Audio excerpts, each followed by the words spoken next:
Was refused service yesterday at the coffee shop. I pull in right next to these couple kids standing in there at the coffee shop getting a coffee, and I was standing. They're talking. They're having a great time, and probably like 7 minutes or so, and then the kid comes up to me and he's like, "Sorry, she's closed. We're the last customer." That's messed up.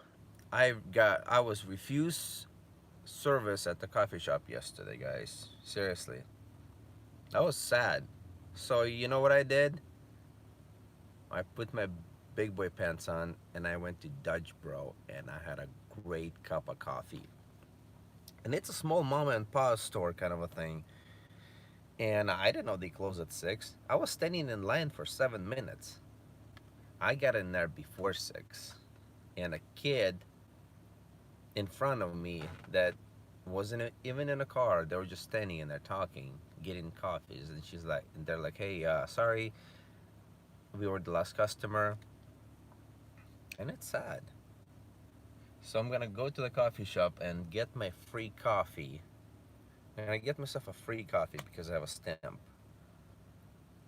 And I won't shop there anymore. Look at this.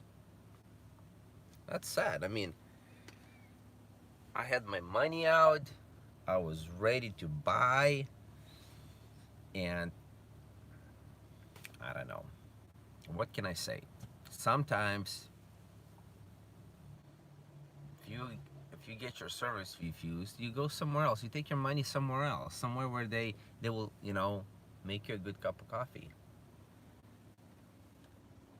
I mean, it's probably not the business owner's fault because they would have, serviced me, but the lady was must have been very busy. She had other things to do.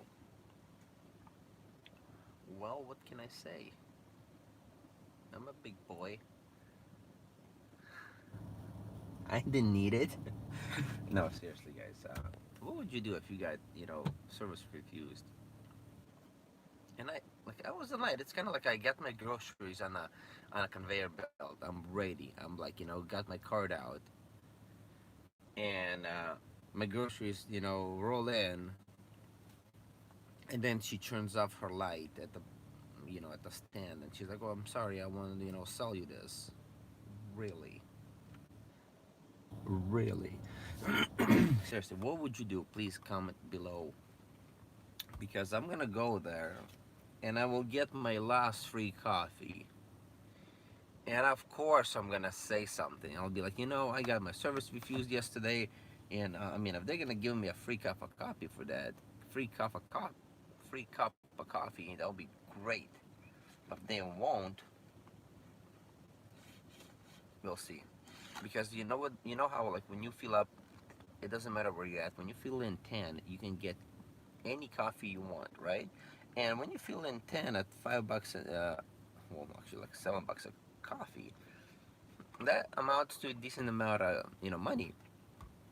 So when I go to this place, you know what she tells me? She tells me like, hey, what she asked me like, what kind of coffee do you get? Medium, small. It don't matter. Like, if if I'm getting like the cheapest coffee and my 10th coffee, I want to get the biggest, most expensive coffee. I should get it, and I do get large. And you know what she did? She gave me a small. And I used to go to this place a long time ago, like 2 years ago, for like 2 years probably, because they made great coffees. And the reason I stopped and I started going to Dutch Bro and Starbucks, it's because they kept on screwing up on a coffee. They were not consistent, and sometimes you eat it, you get it, and it tastes like pine needles. And like, uh, coffee should taste like coffee. It had that bitter pine needle kind of aftertaste. Like it's like, ooh, I just ate some sap. Like what's going on? I mean, I understand we have a lot of pine trees in here, but please don't get it contaminated. And that's the reason I left. And I still had a card, and I'm like, okay, let's just try something new. And so a couple years ago, when I would go there, I would be like their consistent customer or loyal customer. Uh, Same thing with, like, you go get a coffee from a barista, everything's fine, you get a free one, and then you go get it from someone else, from the other one, and she would like